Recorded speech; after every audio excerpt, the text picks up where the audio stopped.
Hello, everyone. Welcome into the Apples Ginos Fantasy Hockey Podcast. My name is Blake Creamer, and in this podcast, we're diving into a special ADP battle with none other than Elan Dubrofsky from Keeping Karlsson. We've got 6 different head-to-head matchups lined up, and these are players going around the same spot in your drafts. But who would you take? Player A or player B? We'll break it all down for you and help you make the call for your fantasy squads. Let's get to biz.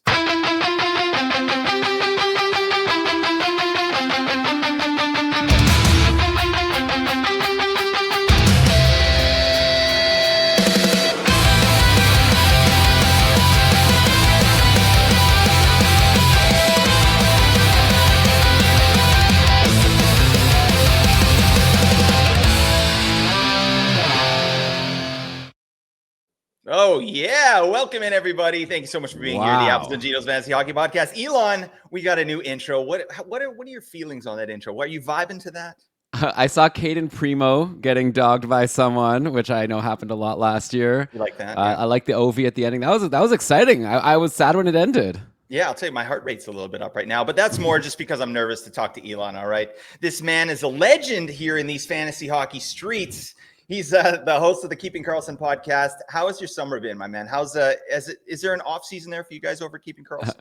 No, we've been doing episodes all summer. It's been fun. I've also, for the people who have been following us, I'm a software developer.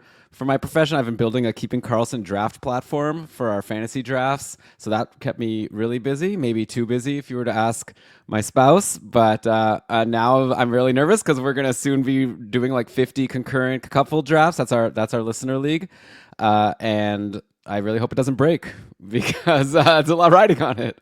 You did a really nice job. I did a bunch of mocks over there at Keeping Karlsson, and yeah, it's great, man. Really nice work. That seems like a ton of work. Like it's funny to me, and I know you can relate to this, but we do fantasy hockey, which is niche, right? But we take it to the nth degree, right? And I love that, and that's why I love interviewing you. I love interviewing people like you because we just go off, right, and take it as far as we can go. And you built a really nice tool, and it's the 11th season of Good Cupful. Are you stoked or what? Yeah, I mean, I'm stoked for the league overall. I think it's going to be a really fun experience for everyone playing. I'm not going to lie, I'm mostly stoked for myself, and I want to win this year. Last year, I did okay. Like, I made the playoffs.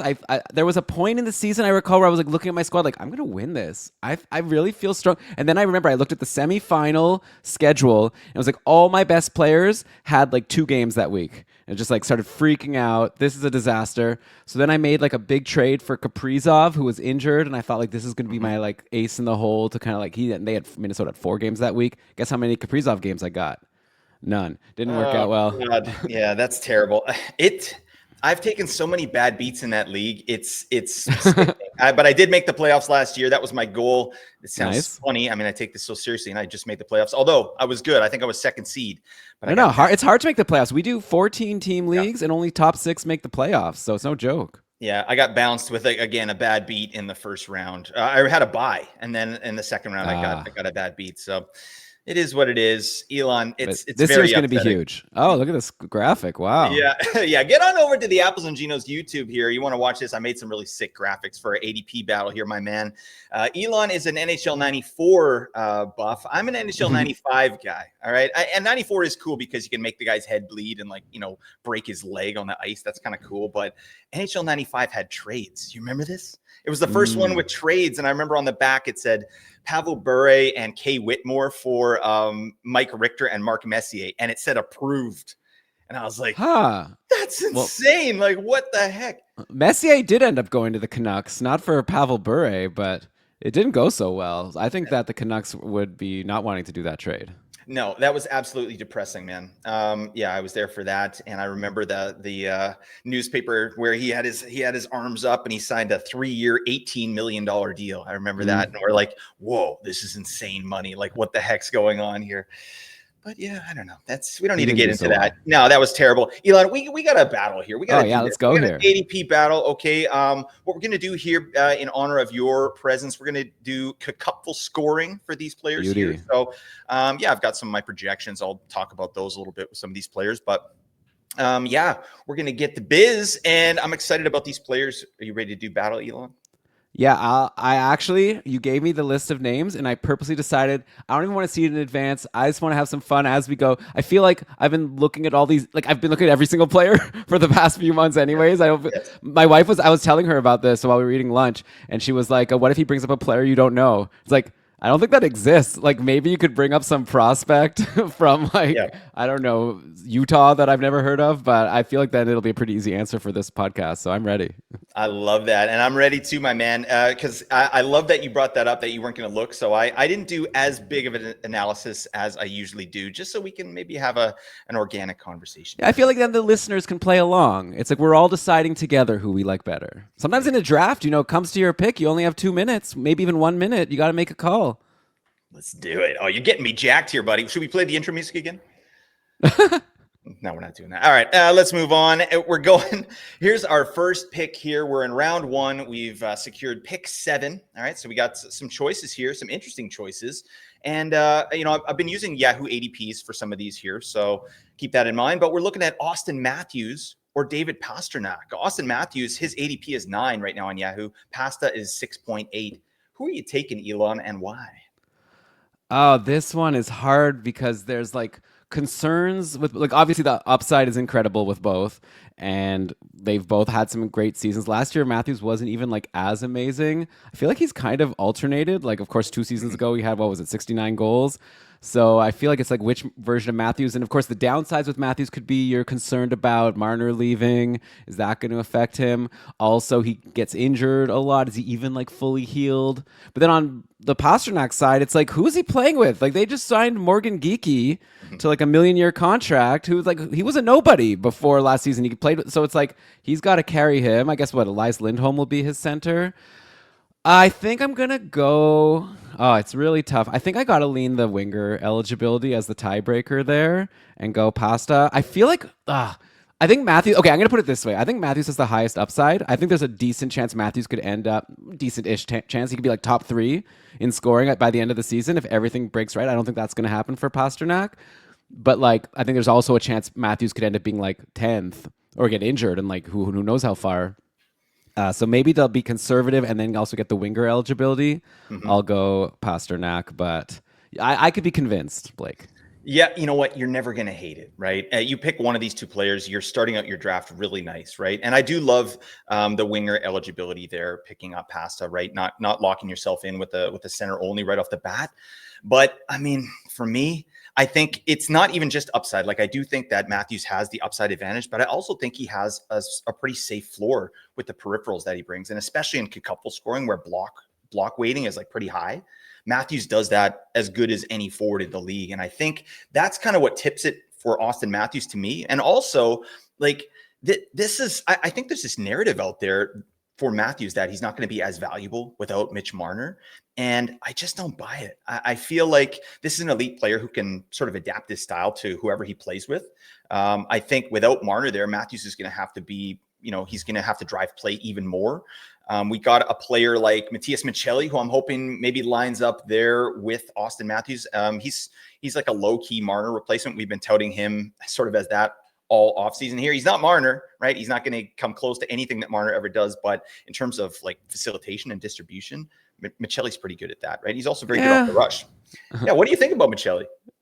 It's like worth a shot, maybe. Like I don't know. He had a real fall. Like there was a time when we all liked him. I don't know. I feel like don't buy too hard on Maccelli, in my opinion, just because I feel like they're going to try a few players. Like I guess it'll be Matthews and Nyes, and those guys will be together. And then it's a matter of do they throw Maccelli? But they, Bobby McMahon's had his times, like Nick Robertson. I don't even know who Max Domi. I don't even know what they're going to do. I think they're going to try lots of different options. I definitely wouldn't be like all in on Matias Maccelli, top line winger all season long. But I think, you know what, I am kind of convinced. I think I'm going to go Matthews. You got to swing. Right. I guess you got to swing, right? Like and you're right. The floor will still be good. Hopefully he's healthy. You can't be wimpy with the injury concerns, right? Because anyway, Pastrnak could get injured for all we know. Maybe like a Jack Hughes. Like I'm a little more concerned even with injuries, and maybe that's where I get nervous with the first round pick. But you can't be getting too nervous about Auston Matthews if you're getting him in like you're saying pick 7. That's pretty good. Like in previous seasons, he's been going like top 3 or 4. So I guess if it's 7th pick, but I mean Pastrnak also. Okay, no, I'm going Matthews. I hope for that the other ones will be easier. This was a hard one. It is. Well, that's what I tried to do with these players is kind of put us in positions where we're like, ugh, it's kind of close, right? But yeah, I think too, for me with Pasta, it's just he did so well with so little last year, but it's even worse this year. Right now, you don't even have really any secondary scoring there on the second line. You lose Brad Marchand. So what's the second line? Like Zaka Middlestat and Victor Arvidsson?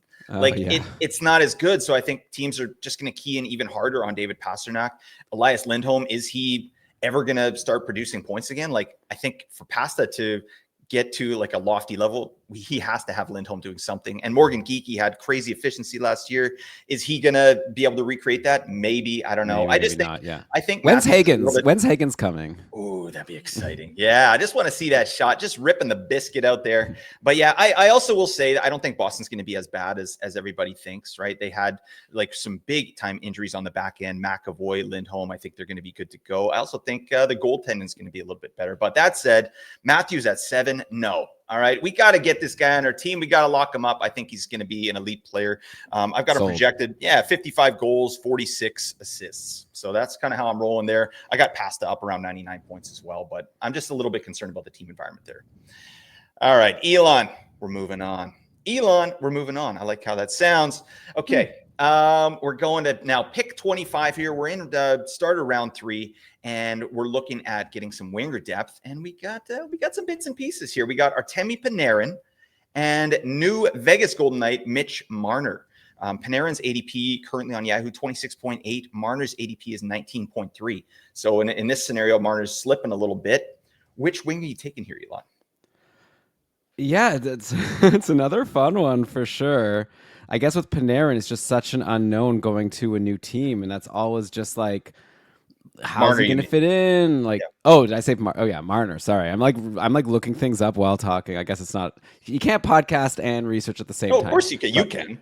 I try. Okay, I blew it there. Well, you'll do an edit point. You're a master editor, right? A&G, there's never any mistakes. All right, so you'll make me sound good. Yeah, sweet. All right, so. Look, so Marner on a new squad, you'd think being with Eichel should be good. Sometimes players take some time to adjust, though. Panarin is coming off a season where it wasn't his best year, but of course the Rangers were a disaster, and I just find it hard to believe that the Rangers suck now. Like, they still have good players. Like, I feel like he'll still be centered by like a Trocheck or a Zibanejad or like someone good. JT Miller's there now, who's a really good player. Adam Fox, I could see having a bounce back. I think, okay, this one I'm not going to change my mind. I'm going to play it safe here. I'm going Panarin just because new team. Marner could get 100 points, but maybe not shoot that much, or maybe he'll shoot more. But like, I don't know. We don't know. I think Panarin has the higher, or I wouldn't say higher upside, but like safer upside. And I'm going to go with him. It's like, I like Marner. I think it's an exciting situation, but it's too much unknown for me. So I'm going to go Panarin. Yeah, absolutely. I hate agreeing with the guests just because it's, we want to have adversarial, but damn it, you're right. Panarin is, to me, the choice here. And what's interesting, on Yahoo, you can get him later, right? So Panarin is definitely one of the targets of mine this year, just because New York last year, for fantasy, obviously it was hot garbage, right? Their defensive play was trash. That's not going to make a huge difference for fantasy, but a big thing that will make a difference for fantasy is how bad their power play was. It was insane. Like 2 years ago, they were 3rd overall in the league in power play percentage. Last year, they were 28th. What? That's terrible. That's inconceivable. We don't want that. And Panarin in particular, like this guy went from 44 power play points in 23-24 to just 26 last year. But his numbers at even strength were pretty solid. Like I just looked at his 5-on-5 scoring. He had 55 points at 5-on-5. In his big year where he scored 120, he had 60. So it's not a crazy regression at 5-on-5. Where he regressed massively was on the power play. And do I really believe that the Rangers power play is now a bottom 4 power play in the league after they were top 5 for 5 straight years? No. I don't think so. And I feel like anyone on that power play is going to see an uptick in power play points at the very least. So that's something I love about Panarin. Something else too with Panarin.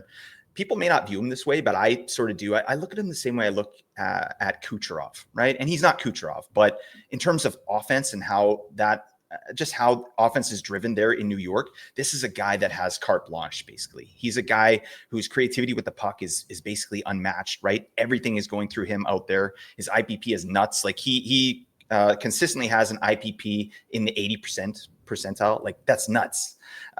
It's usually one of the highest in the league. So he's going to get in on all the points here. It's really the power play that I think is going to improve, and I feel good about that. So yeah, I think 100 points for Panarin, bang. I think that's minimum. For Marner, yeah, I agree with all the things you said there. I just think, yeah, there's a little bit of variance. He's going to a great situation. I don't think he's going to play with Jack Eichel at even strength. I think he'll probably play second line with Hurdle and Dubrofsky maybe. But if he plays with Eichel, that's great too. But he's obviously going to have access to him on the power play. I think he's going to cook on the power play. He'll probably come close to 100 points again. But again, it's just a little bit safer for Panarin, and also the value on Panarin I like a lot better. And at pick 25, I think it's a smash. So I don't know. Yeah. You still feeling that, Elan?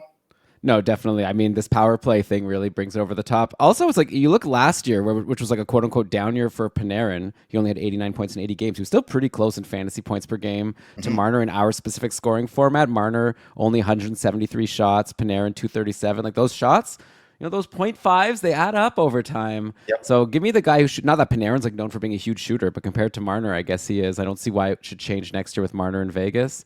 So I think, yeah, it's just like a safer bet. Like, why swing for Marner, hoping for what, like 5 more points when you can get Panarin, who you know what he's going to be probably at least last year, but probably better than last year based on that bad variance on the power play. So, yeah, I think it's pretty easy. I don't know. I guess we'll see. How not according to Yahoo Drafters. I mean, which is pretty nice. So I love that you and I are on the same page here, because this equals value for us in our fantasy squads, folks. All right. Let's get to biz. Let's move on. Now we're in the market for a defenseman. Maybe our second defenseman here. Maybe our third if you're getting aggressive. Pick 70. We're looking at Jake the Snake Sanderson and Shea Theodore. Two guys that, they're in and around the same position here. Who are you taking here? I think I'm going Sanderson. I guess like Theodore is fun, and I guess we're back on Vegas again, and he's like, it could be exciting. Marner's there. Maybe that power play takes another step. I think also with Pietrangelo gone, correct me if I'm wrong, I feel like Theodore, it's going to be a lot of pressure on him to kind of be really useful all the time and be good defensively and all that stuff. I don't know how that's going to turn out, but I think Theodore's solid. I think what's even like Theodore's been good these past few years, but last year, he had 57 points in 67 games. That's pretty good, actually. That's like a 70-point pace. Okay, I guess I can't shade Theodore too much. And then he had that unfortunate injury at the Four Nations, which I know all too well because I had him on my cupful team. Oof. Was a disaster. Yep. Sanderson, though, is super young. He's coming off his kind of career year, and I feel like he's the for sure top power play guy on the Sens. I'm leaning Jake Sanderson. I think that he also has really good peripherals. Yeah. Like he, especially for blocks, he had 163 last year. What did Shea have? 82 and around 1 a game. Yeah, it could definitely go either way, but I think I'll take Jake Sanderson here and hope that he takes another step forward. Yeah, I love that. I think I'm taking Jake Sanderson there too, but it's close. It's like they're two different style of defensemen, right? Shea Theodore is definitely the better offensive defenseman in theory, right? Obviously, Jake Sanderson smashed him in power play points last year, which was unexpected. Right? Jake Sanderson had 30 power play points. You look at Shea Theodore's numbers on the power play, not that great, right? For a guy that I really do believe is the better offensive defenseman, he hasn't even come close to matching Jake Sanderson's power play numbers from last year, right? So it definitely, at even strength, I think Shea Theodore is going to rack up more points, but it's just, I think Sanderson is safer, first off, because of his blocks, right? Shea Theodore doesn't really do that, whereas Jake Sanderson blocks like crazy. I mean, last season, what did he have? Like 163 blocks. Nice. 141 the year before, 147 the year before that, right? He's good to go. It's a block party over there. Whereas, Shea Theodore is not really bringing that. So, and he's also a little bit injury prone. It's not something that I like to really do when I'm picking players, but if they're so close, it's like, well, I'll go with the guy that's kind of on the come up here, where Shea Theodore, things are a little bit different there in Vegas with Marner coming to town, right? And like you said, Pietrangelo out. What does it mean for Shea Theodore? So, I feel really good about Sanderson here. I just did a top 10 defenseman thing, and he came in at number 10. I'm wondering, how do you feel about Sanderson? Just compared to sort of the rest of the defensemen here? Like, is this a guy we should be targeting, Elan, or do you think it's kind of he overachieved last year and maybe some of that power play stuff is going to regress? I mean, I'm into him. I know Brian, my co-host, is into him. Like, he just had a 58-point season, Jake Sanderson. He's 23 years old. This is going to be his 4th year in the league. People like to talk about like the 4th year around 24. Like, he should be hitting his prime. The Sens, it's not only him though. Like, the Sens as a team, like, should be kind of hitting their. Like, I expect Stützle to improve over last year. Yeah. Maybe Brady Tkachuk could still get to like point per game like he did a couple years ago. So I feel like there's a lot of opportunity for Sanderson to at least stay the same, if not improve. So I don't know. I'm into it. I think you got to take the like 23-year-old coming off a 60-point season, super high pedigree, who's 5th overall pick for a reason. Mm-hmm. I feel good about this. I feel good about Jake Sanderson here. And like you said, Theodore with those injuries, maybe some of them aren't his fault. But yeah, when's the last time Theodore's played a full season? I don't. Let me bring that up really quickly. No, he hasn't. 67 games, 47 games, 55 games. I don't want that. Yep. Yeah, I think there's enough leaning Sanderson's way where I'm more comfortable there. But yeah, it's also like I was digging in a little bit, like we did our draft guide here at A&G and digging in on Ottawa a little bit. Their offensive systems, like when Travis Green came in there, he simplified everything, like to the point of like it's kind of basic, you know what I mean? And so I feel like, yeah, Sanderson had this great time on the power play here, 30 power play points, but at even strength, like the actual expected goals, not awesome, right? Whereas the expected goals at even strength in Vegas, like that's a great offensive environment, right? So it's kind of, yeah, you're matching it together, like, yeah, Sens power play and plus the blocks keep Sanderson up. Whereas like, I think Theodore in a bubble is the better fantasy option in terms of offense, but you know, all those things we mentioned, I think kind of keep him just under Sanderson. I think this one's actually close, but I'm going Sanderson there. Also, I think it's like you can look at it both ways. Like you're saying, like Ottawa wasn't as good with expected goals and even strength last year, but like that could also mean there's room for improvement, and maybe their expected goals will go up as the players get better. So maybe that improves, and maybe I don't know. So yeah. I like it. Okay, let's go. What's next? Oh yeah, this guy's ready to go.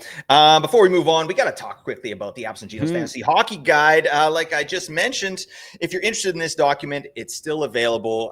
Head on over to Apples Ginos Patreon, patreon.com/ApplesGinos. It's a standalone purchase. Get your biscuits on over there and check it out. 375 player projections, 32 team previews, sleepers, busts. It slices, it dices, it juliennes. Oh yeah, Elan, I'm going to send you a copy because I'd love your feedback on this thing. So there you go. How long did you spend on this? This is what our summer looked like. Okay, basically, these. It's funny. Nate and I, we kind of separated, and one of our other guys here, Ryan, we separated the team previews, and the word counts. Like Nate's are nice and succinct and very like direct. Mine are like these diatribes, this huge essay that had to get edited. So I wrote less articles, but I probably wrote more words. So I don't know. That's what I do. All right. So I like to ramble on. Yeah. 167 pages. So yeah, we'll get you a copy there, Elan, and not that you need any help, but I'd love the feedback. So anyways, head on over to Apples and Ginos Patreon and check it out. Thank you for your service. Let's move on. Elan, we're now at pick 91. All right. And yeah, we're looking, we got a couple players here with dual eligibility in Yahoo. And we're looking at Timo Meier for the Devils and Andrei Svechnikov of the Carolina Hurricanes, two similar players. What do you think, Elan? Wow, you did well. I feel like with these, okay. The thing with both of these players is it's like the line, they're so uncertain with their deployment. Like I feel like Meier can't get on the top power play to save his life. In New Jersey, they'll throw anyone there over Timo Meier. What's the name of that guy? I'm blanking even now. He's such a nobody. Stefan Nason. Nope. How is he? Have they looked at the contracts? Like, does that mean anything? Yeah, so I don't know. I guess maybe. Sense.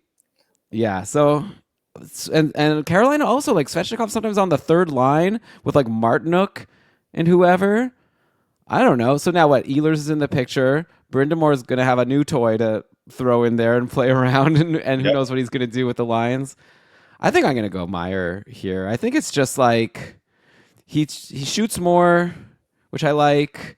He even last year, I guess this is something that I could have maybe prepped to be a little bit. Okay, last year, fantasy points per game, Meier was at 4.82 in our format. And that's on a season where he only had 53 points. And he still like had a solid fantasy points per game, 4.82. Svechnikov was down at 4.33. So like a lot lower. Svechnikov also didn't have a great year, only 48 points in 72 games. I feel like there's not a huge reason to expect either to like have this insane breakout this year. So I think I'm fine to just lean on last year. And I think like Meier has a higher upside just because what if he does get top power play this year? Like, I'm not saying that he needs it. I'm fine with taking Meier here even if he doesn't. But imagine if he does, which could happen. Maybe Stefan Nason gets injured and they have no choice.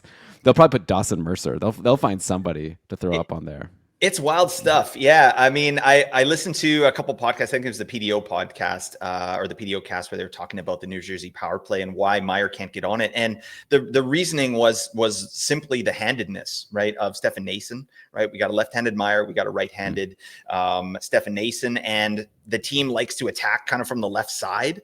And so it just works better with the handedness there. But is that can't we figure something out? These are professional coaches. Like, get Meier out on the power play. What the hell are we doing? But I digress. I'm going to take Meier here as well. But isn't this crazy? Like, I just looked at the ADPs. Meier is 91 on Yahoo. Svech is 96.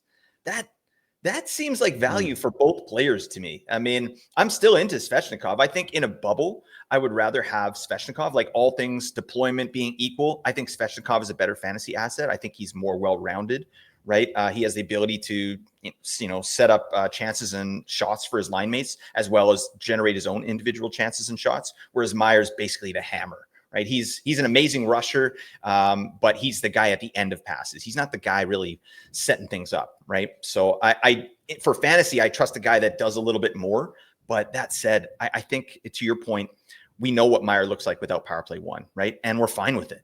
It's great. So if he gets power play one, that's icing on the cake. Now we're looking at like a 65-point Timo Meier, maybe a 70-point Timo Meier. Whereas Svechnikov, we don't know what we're getting from day to day. Like with Rod Brindamore, it's like, and now we've got Jackson Blake, who is signed and getting power play one time. You got Ehlers in here. I think it's going to be between Jackson Blake and Andrei Svechnikov for power play one deployment, which is an insane thing to think about. I do like Jackson Blake, but we got Svech out here. What the hell's going on? And is that with Stankoven in or out? No, PP2 for Stankoven. So, okay, so he's another person though that could compete. Oh yeah, exactly. So it all depends on what RBA wants to do there. But I mean, Svech he's still 25. That's crazy. Like big time hits, big time shots for both players here. And I think that Svech is a better power play performer. I would lean Svechnikov for the power play one with Carolina, just because of the playoffs that he just had, which was pretty nice. If he had kind of a poor playoffs, I think, Jackson Blake might take it right off the bat. But yeah, that all said, I just don't trust the deployment of Svechnikov and Svechnikov on another team. I'm taking him 100 times out of 100 over Meier here. But I just think that Meier is safe with his periffs, and you got that extra bonus if he does get power play one time. I don't know. Could you imagine Meier, like on this team, power play one, top six? Like, well, what do you think he would score? Like this guy, 53 points last year. What do you think his ceiling is if that happened? I mean, like you just look at like what the power play could be, right? If everyone's healthy, Hughes, Bratt, Hischier, Meier, and then I guess Luke Hughes or Dougie, either way. Yep. That's incredible, right? I mean, on paper it sounds incredible. I guess the handedness plays a part, but those are like 5 awesome like elite fantasy options potentially. I guess Meier doesn't qualify anymore, but he could be potentially. By the way, I have our own ADP. You mentioned Yahoo ADP, so we've been doing a ton of mock drafts over here at Keeping Karlsson over the summer. So Meier, and that's with this specific format. Of course, with Yahoo ADP, it's kind of like, I don't know how much you can trust it because maybe those are leagues with plus minus and PIMS and who knows what else. But yeah, Meier has been going at 73 and Svechnikov has been going like significantly later, like closer to 100, I believe. Wow. Yeah, 98.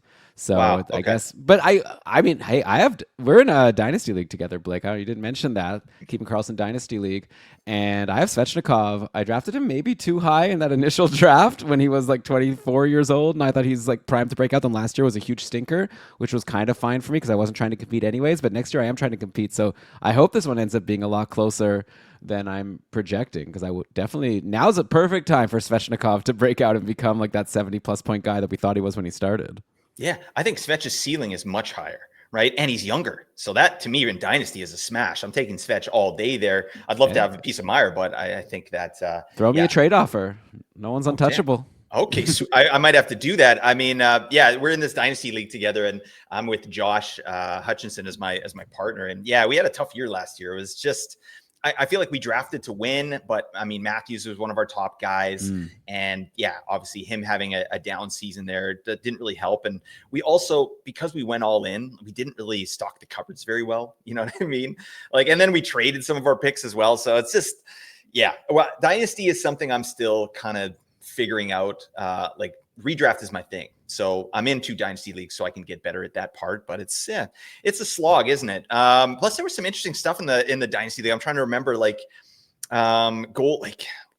points. It's a little bit different. Like it's even strength save percentage or something like that, isn't it? Oh yeah, for our goalie. Oh yeah, so it's a categories league. Yeah, categories. So yeah, definitely different than a points league like we're talking about here. But yeah, our goalie categories are even strength save percentage. Just because when your goalie is like on the shorthanded.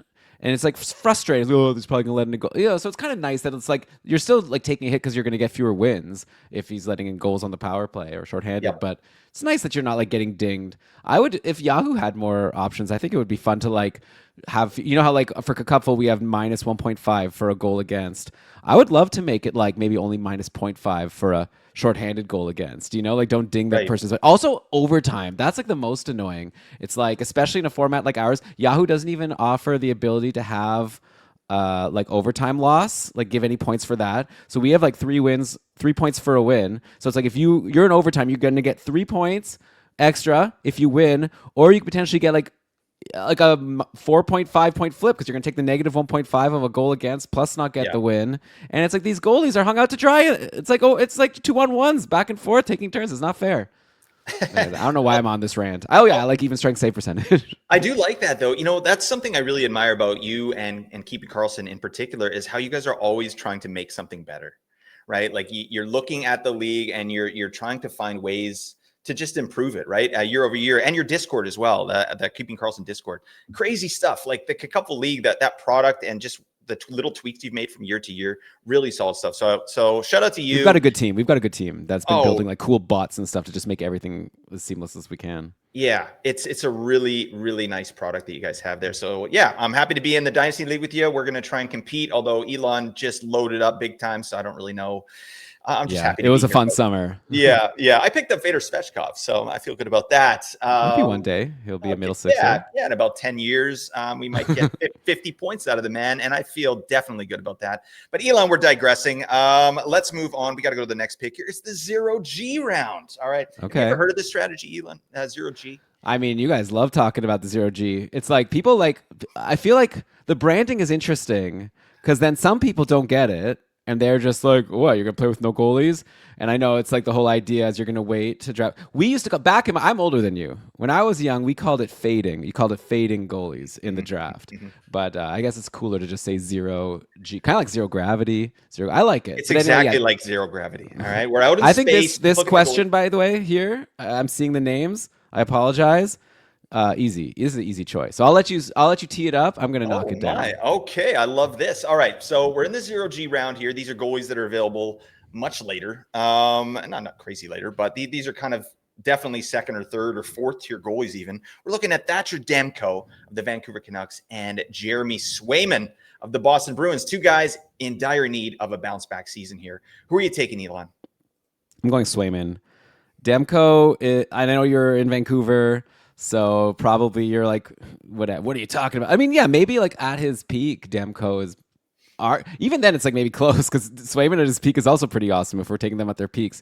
But like Demko is, how healthy is this guy? Like last year he missed like a bunch of time. Then like he came back. Then it's like, he like tweaked something pre-game. There's another 10 games missed. You know, it's like, so fine. So we'll see. Maybe he says he's better. Like, I'm not going to fully believe it that he's going to be able to be someone I can rely on as a for sure starting goalie for me all year. Meanwhile, Swayman had a down year, but you already said all the good Boston excuses when we were talking about Pastrnak. It's like they had their 2 top defensemen injured. Yes. Also, he didn't go to training camp, right? He had a contract dispute. He didn't sign till late. He came in, maybe a little bit cold. I don't know, whatever. Like, I feel like now he's been training for the summer. He's ready to go. He's going to be there at training camp. He's the sure starter. He's got his money. Now he doesn't have that stress hanging over him. Boston's going to hopefully have McAvoy and Lindholm healthy. And I think Swayman could potentially be a steal. Like, if you're like, people, we just did actually our last Keeping Karlsson episode was we called Schmore Goalies Board and we tiered a bunch of goalies. And maybe it's controversial, but we had like Swayman like pretty high. I think like you could do pretty well if you let other people take like the really high end guys, take your Shesterkins and Sorokins and Ottinger and whatever. After that, I don't see a big difference between Swayman and I'm sure Blackwood's going to go higher because Colorado is like a really strong team, but like I don't like Blackwood still is not like fully proven. Like Swayman versus Blackwood might be a lot closer than people think. I think Bobrovsky is like awesome in the playoffs. I don't know if Bobrovsky's going to have that many more fantasy points than Swayman in the regular season. Florida likes to, take it a little easy, rest up, make sure they're fully ready to go in the playoffs. Bobrovsky hasn't had like incredible even strength numbers.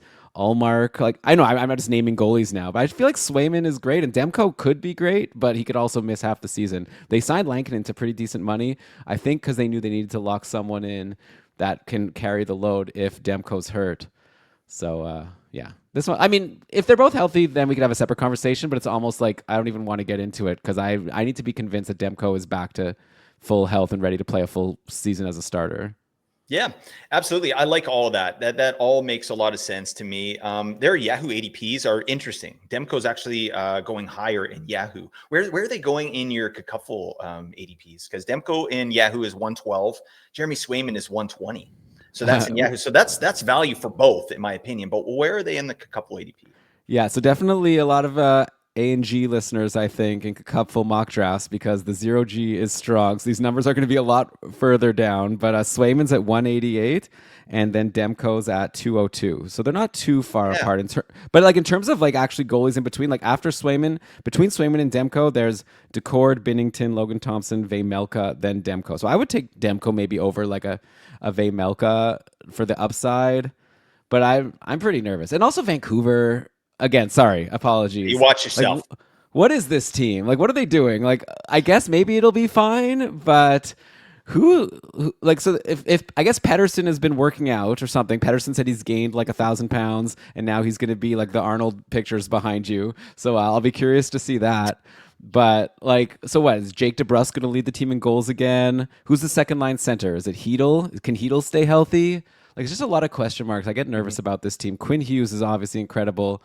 All the things on Twitter about Quinn Hughes are just the people speculating about how he wants to get out of Vancouver. Yeah, so. I have to shut my Twitter down sometimes with all this Quinn Hughes stuff. That will really crush me. And oh my God. But yeah, it's really good stuff, Elan. I'm taking Demko here. What I mean, to me, like goalies, who knows? They're close, right? They're in the same range. I love hearing your ADP because that's a sharper, more realistic ADP to me than what we're getting here from Yahoo, right?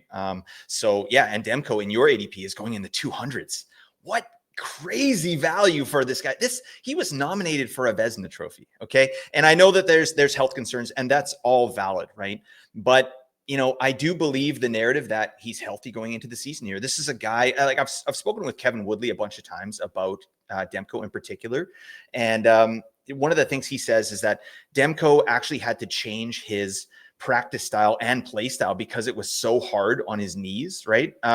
So he's made that adjustment. And yeah, the injury he got last year, I mean, they just shut him down, right? They weren't going to risk putting him out there, but it sounds to me like he's fully healthy, ready to go. I do understand that I think Swayman's going to have more starts, and that is absolutely valuable. There's no question to me that Swayman will have more starts next year than Thatcher Demko, but I think Demko will have way better rate stats. He'll hurt you a lot less. And the reason I say that is because all the stuff you said about Vancouver, their offense and what's going to happen, like, yeah, I agree. They're probably not going to be much better offensively, maybe a touch, but defensively, they're good. They're good to go. This is a team that was 5th best in expected goals against last year at 5-on-5. They're a low event hockey team, and that equals a really nice goalie environment. And then when you get a guy who's a Vezina caliber goalie and Thatcher Demko in there, you're going to get some good numbers. You're going to get some wins. If you don't get wins, you're not going to get hurt, right? He's not going to let in a bunch of goals. You're going to get good save percentage. And I just feel like Demko is the far better goalie. But yeah, that's the reason I would take him. I feel like as well, if he does get injured, it kind of fits into our 0G strategy, right? You just throw him in the IR and you pick up somebody else off the waiver wire, right? That kind of works for me. I also like the handcuff with Lankinen, to be honest. I've done that a couple times in some mock drafts here because I do trust Lankinen as well. More so, I trust the Vancouver Canucks defensive environment. Boston's defensive environment, they were 24th in expected goals against. So again, without. But how much can you put? Yeah, like how much weight can you put on that when McAvoy and Lindholm weren't there? Yeah, it's going to bounce back, but it's still not. It's not going to be to the level of the Vancouver Canucks. So I'm going defensive environment here with Demko, but I can absolutely see the argument for Swayman, and he will get more starts. There's no question there. So if you're in a volume league, like I think Swayman is the easy answer. Okay, well that's what we're talking about here. So yeah, if we're in a categories league, maybe we're having a different conversation. You bet your sweet baby Elan. All right, we're going Thatcher Demko. All right, because for me, like I said, because I can just throw him in IR and pick up somebody else off the waiver wires. I'm not too concerned. Grab anybody. Who cares? Grab I don't know. Who are you going to grab? Who are you expecting? Jack Reeves. Grab Jack Reeves. The Kemper last year, like Anton Forsberg, I like in LA as well. That's a player I'm interested in. Joey Decord, all these guys. Veggie, Joey Decord's not going to be out there. I guess depends how deep your league is. Yeah, we'll see. I don't know. But yeah, I like Demko and I like the handcuff. I feel like I'm going to have a lot of Demko this year, and I do think Boston's going to be better, but I don't know. High risk, high reward, I guess. I love it. All right, we're going to revisit this, Elan. All right. Let's move on. At the end of the day, I'll be honest, I don't feel that strongly. Like we're talking goalies. No one can predict goalies. So true. I'm not going to be here like, I'm definitely right, and if I'm wrong, and then I'm an idiot. It's like, who knows? Like probably one of these guys is going to win the Vezina, for all we know. I do like the narrative too that I saw an interview with Jeremy Swayman, and he just says he feels like a different player. He's excited. Like I do think that his contract situation affected him last year. So I'm absolutely expecting a bounce back for Jeremy Swayman, a big one actually. I just don't really trust the team in front of him, to be honest. And I think with these two in particular. But that's my 2 cents there. Let's move on. We got our last round here, Elan. It's the sleeper round, and we got a couple of beauties here. And maybe, I might put you on the spot and ask for a couple of your sleepers here at the end. So I don't know. I'll just throw that out there right now. But for this round here, we've got Josh Norris and Trevor Zegras that we're looking at, with one of our last 2 picks here. Who are you taking out of these studs? It's another tough one. Like, Norris is hurt all the time. So this is kind of like we're back to the Demko conversation again, where it's like, what is Norris's upside? I'd love to know, like, how he barely played in Buffalo. We didn't even kind of get to see. I assume he would be top power play if everyone's healthy in Buffalo, but we don't even know that for sure. But they did give Dylan Cousins for him, but I guess Dylan Cousins wasn't always on the top power play, but now Paterka's gone. So now I'm like talking myself in circles here. I feel like I'm really excited about Trevor Zegras. Yeah. Like, I feel like if everything goes right, he can be the top line center, centering Michkov, and it could be incredible. But probably there's also a world where Zegras, like, can't hang at center and ends up being like a middle 6 winger and isn't even rosterable in the Cupful or in most fantasy leagues. I feel like Norris, when he's healthy, is probably going to be rosterable. He's going to get you at least 60, 65 point pace. Like, he's going to be a big part of the offense. So it's really, this to me is just like either you're going like high ceiling or high floor, and it's like high floor when healthy, I guess, for Norris. Yeah. I think at this point late in the draft, I kind of want to go Zegras. Like, I'm going to definitely be watching closely in training camp. I think it really comes down to if they can trust him at center. They don't really have anybody else, but at the same time, like, if he can't do it, he can't do it. And they'll just go Couturier. And who's the next center on Philly after Couturier? I don't even know. You got Dvorak, they signed. I mean, Noah Cates played there as well. Right. These are like bottom sixers, you would think. So yeah, I don't think Christian Dvorak should be up in the top 6. That doesn't make any sense. So the opportunity is definitely there for Zegras. If he can take it, I really like it. And he used to be really great in fantasy for a couple of years. It seemed like he was going to be a stud. Yeah, give me Zegras. Let's have some fun. I think he can. I really like Michkov also. Like, what he did in his rookie year is like really incredible. And that's with Tortorella messing with him probably and telling him how to play defense. Like, don't play defense. Yeah. Get me some points. Like, I feel like this year, I guess their coach now, you know him well, like, I guess is also going to be wanting them to play defense. But give me Zegras. Also, like Buffalo, I'm tired of betting on Buffalo. And I know, like 2 years ago, I drafted Tage Thompson in the first round and then got burned. And then last year, I faded Tage Thompson, and then he was pretty good. But I just feel like they just always are frustrating. I guess Dahlin is pretty reliable, but I'm staying out of there. Give me Zegras. I'm done. I love it. Yeah, to be honest, these are both people I'm interested in as sleepers. Like I like both the players a lot. So I think it's really going to depend what you need at that point in your draft, right? They're both like Zegras is center left wing eligible, I believe, on Yahoo. So that's nice. Norris is a C only. But yeah, I feel like in terms of security for these two players, I think Norris has a little bit of an edge because there really isn't anyone in Buffalo that I think is going to take his minutes. We had Yuri Kulik, who played top line center towards the end of the year with Tage Thompson and Zach the Butler Benson. But I think that was out of necessity because Norris was injured. So I think when Norris is healthy, and he is coming back into this season, I think that's his spot, the 1C. Even if it's not, even if he does play 2C, he's still with like Alex Tuck and maybe Jason Zucker or something like that. So it's not terrible. And I do think Josh Norris is a lock for power play 1. I don't see anyone who's going to be kicking him out of that spot. We do have Alex Tuck probably, maybe supplanting Yuri Kulik or something like that on the power play. Zach Benson could do something there, but I think Norris is pretty solid. So I'm taking the top 6 power play 1 security with Norris that I believe over Trevor Zegras, who, yeah, it's a player I'm excited about. And he has 70-point upside, maybe more, right? He's a pure offensive player. And I think in the last few years, even though he hasn't played very well offensively, he's gotten better defensively. And I think that that's going to endear him and make it easier for new coach Rick Tocchet to trot him out there, right, and give him some big minutes. I think this is a guy that just wore out his welcome with Greg Cronin there in Anaheim. He was upset, and now he's playing with a couple buddies, right? He has some friends on the Flyers. I think the vibes are going to be high, and I think Rick Tocchet is a great coach. He's a player's coach as well, so vibes are going to be so much better there.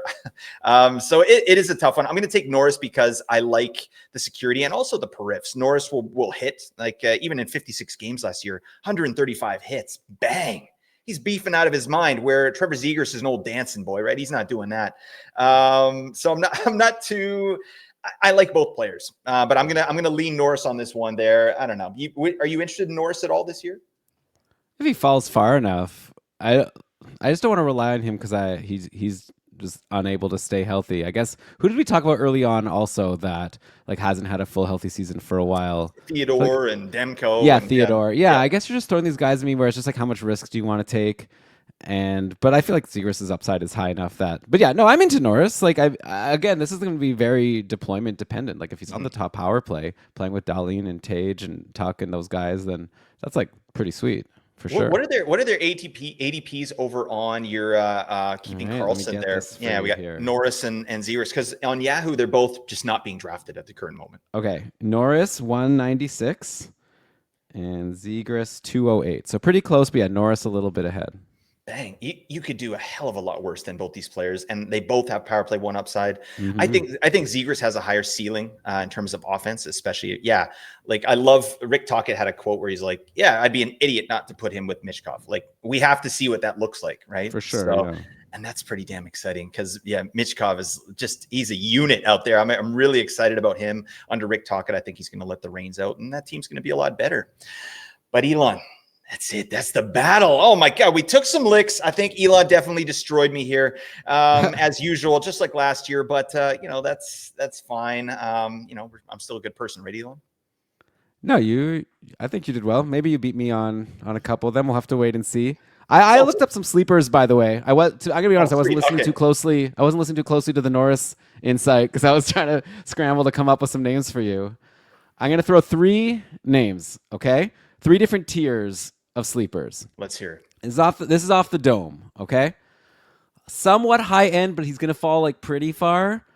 I'm into Gabriel Landeskog. I know after I've been like all nervous about injured people, but like, I don't think you're gonna have to use a top 8 pick on Landy. Like he's falling pretty far. And we saw in the playoffs last year, like Colorado, these are high stakes games. They're not like, oh, let's give our guy some. Like he was getting good ice time. He was on the top power play. Like if Landeskog is there, just back where he used to play. I've been seeing all these tweets also from the Colorado beat writers saying he's doing all this stuff that indicates that his knees and whatever are like looking good. Like he's out there in practice looking like he's healthy. So I guess just like how you're into Demko, I guess like I feel like there's gonna be a lot of upside. Like you could end up like Landeskog is a guy who would be like a top 3-4 rounds kind of guy before he got hurt. So I think the upside could be really crazy. Like his last season, he had 59 points in 51 games. Like he's insane with a lot of shots, with a lot of hits. So we don't know who he is now, but we saw Patrick Kane come back and was pretty good. So yeah, I love that pick, Elan, because of the value. You're getting him after round 10, and he's going to be power play 1 in Colorado, which is a wagon, and they're due for a regression on their power play too in a positive way. So yeah, I like that a lot. All right, so then total opposite end here. I'm going to go second-year player. I'm interested in Will Smith over in San Jose. I feel like a lot of people are super stoked about Celebrini. He's been going crazy high in mocks, and like, why not? We've seen that he might be incredible, but who's Celebrini going to be playing with? He's going to be playing with Will Smith. And if you look at Will Smith's rookie season, the overall numbers aren't like that incredible, but they're actually not even that bad. Like 45 points in 74 games.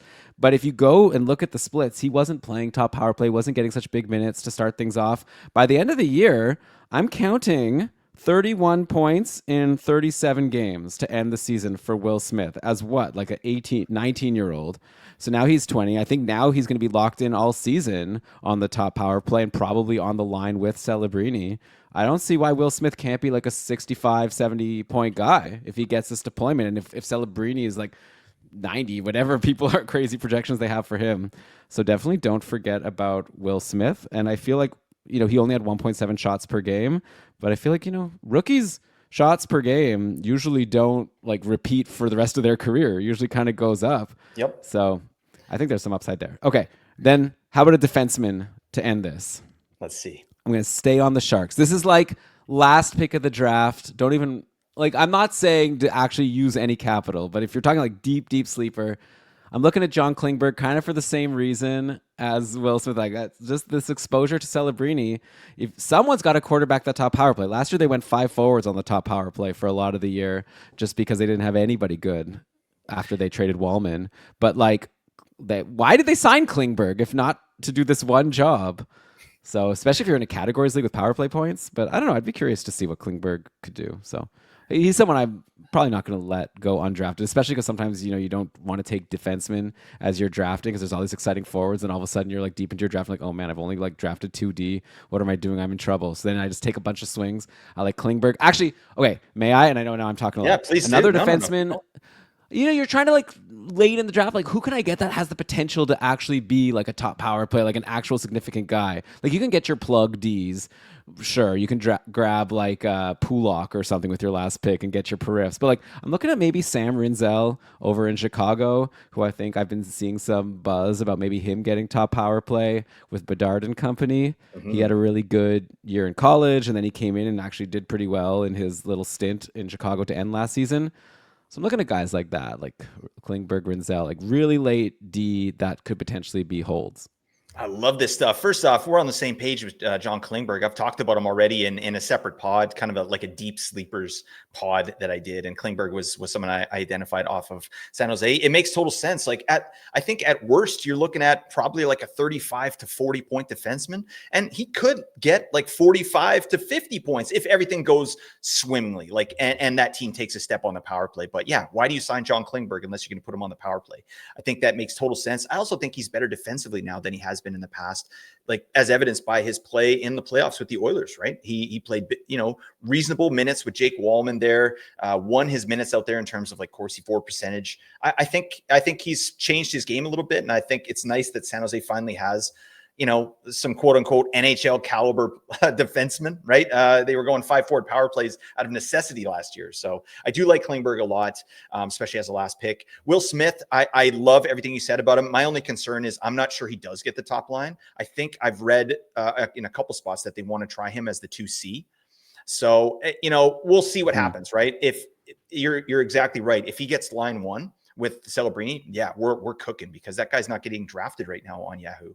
So it's sort of a deployment play for me, but that's a player that, for sure moving forward is going to be very valuable in your dynasties. Like, this is a guy that's going to get there, right? Just will he get there next year? I'm not sure. They also did load management with him at the beginning of the season last year, and then they kind of took the limits off and let him get the biz there in the last half. So really exciting player. And then Sam Rinzel, that's another interesting one that I agree with you, because Nate and I had a conversation where he was really big on Levshunov as the power play one guy. And I think that Rinzel is going to get it. And it's not nothing. You know, you got a really amazing offensive player in Connor Bedard out there. Yeah, the rest of the power play, whatever, they kind of stink. I like Toivo Teravainen. Hopefully he gets power play one as well. But yeah, I think Rinzel is the better offensive defenseman of the two, and I think he should get first crack. And again, last pick in your draft, you're picking up maybe a 40-point defenseman with some power play points. That's, sign me up. That sounds amazing. So yeah, I don't know. What do you think of that?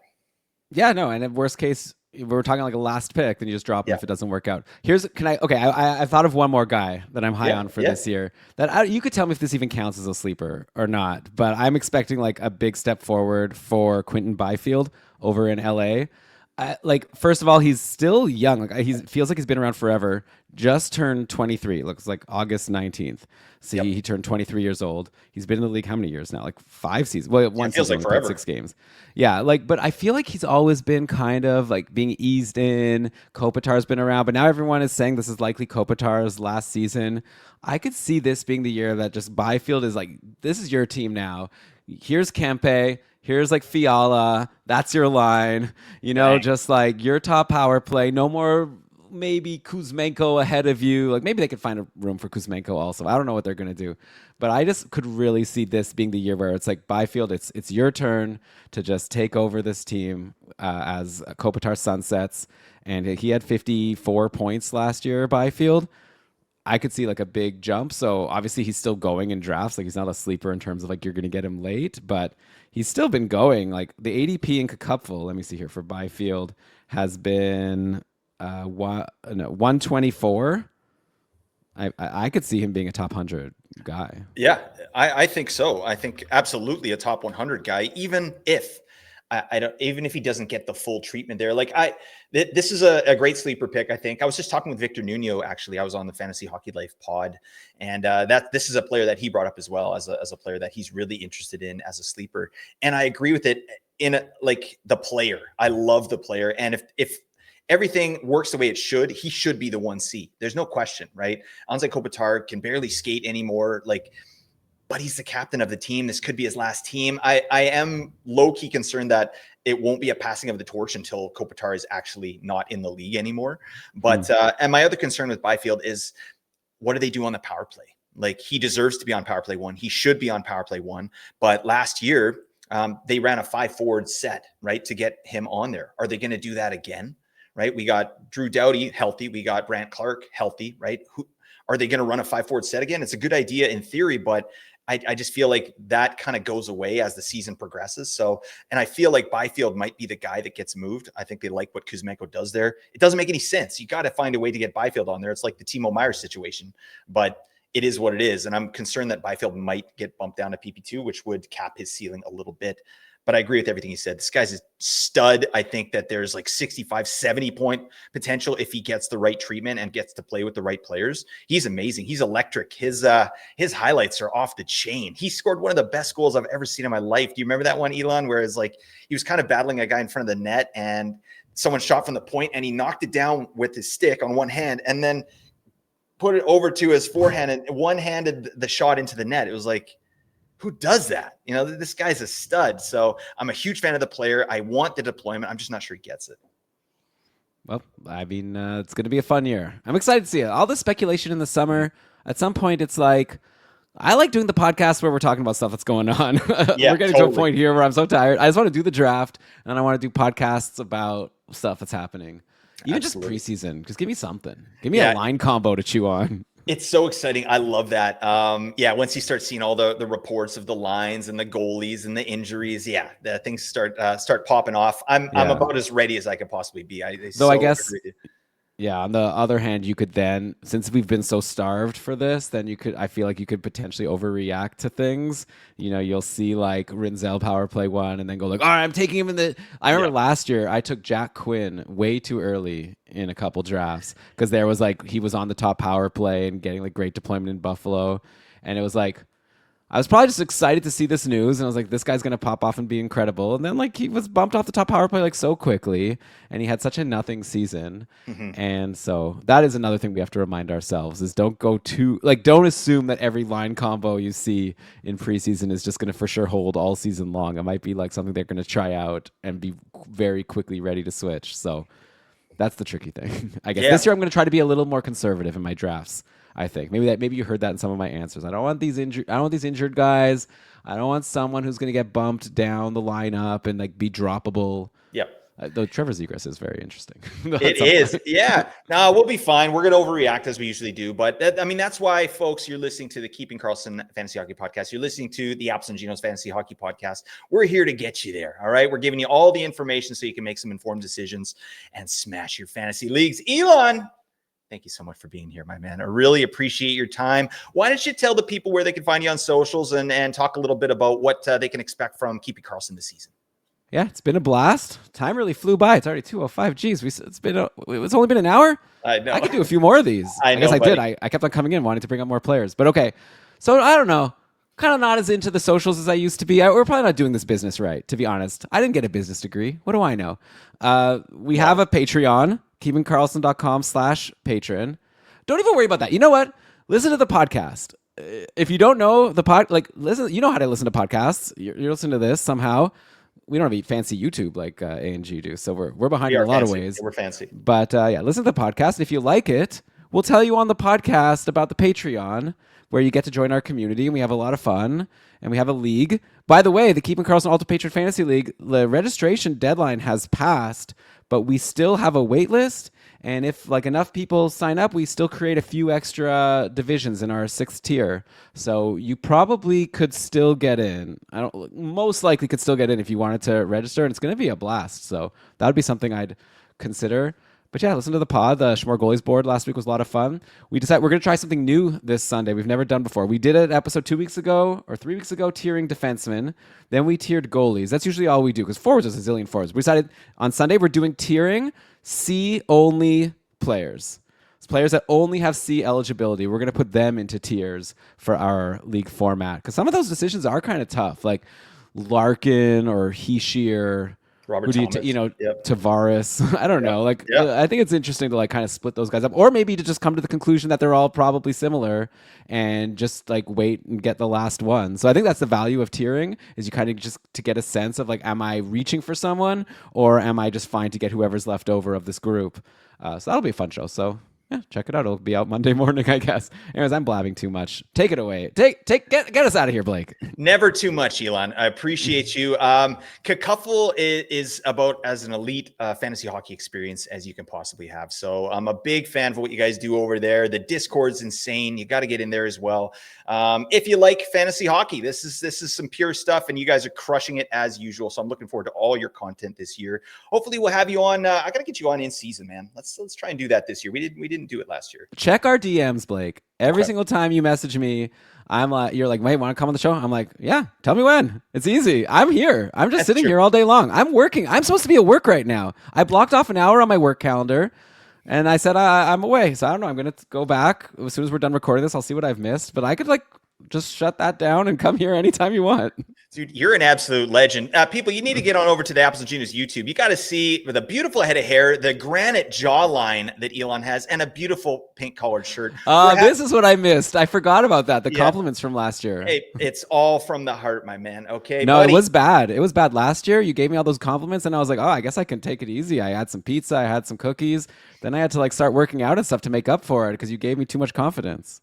You earned it, buddy. Okay. I appreciate you and I appreciate you listeners. Thanks very much. But that is it for today's episode. Hopefully it brought you some value and helped you get a little bit better at fantasy hockey today. All the advanced stats you heard came from Natural Stat Trick, all 3 zones, and advancedhockeystats.com.